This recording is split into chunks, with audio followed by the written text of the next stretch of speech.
Yeah, Zillow stock under pressure today.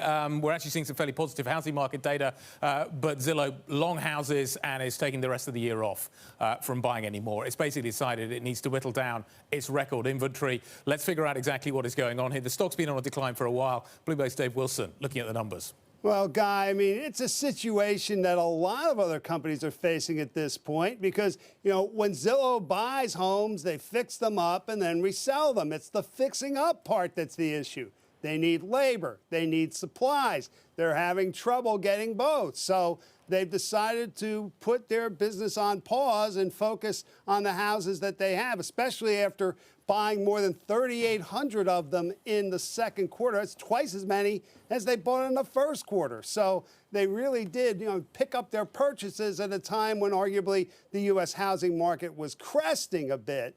So, it's a matter of what they do from here, because if you go through the numbers, you find out they make close to 6% on the houses they sold in the second quarter. But, there are a lot of bits and pieces to the puzzle. They spend more than $320,000 a house. At least that's what they did when they were buying those 3,800 homes. Spend money on renovations. They have holding costs, finance, selling costs, put it all together.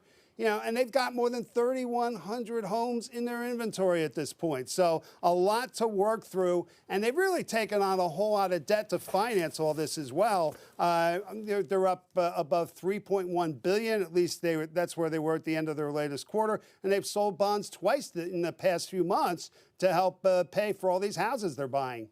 Hey, Dave, is Zillow's issues or buying halt having any spillover effect on rivals here? What's interesting is if you look at the shares of some of those companies, they're actually moving higher at a time when Zillow is coming down. So maybe people figure that, you take a competitor out of what they call the iBuying market, where it's all kind of based on these online appraisals, and maybe they'll have an easier time. We're talking about open door technologies and OfferPad solutions, OfferPad being much smaller, but nonetheless, I mean, it's all about the competition. And in this case, specifically, the online buying and selling competition.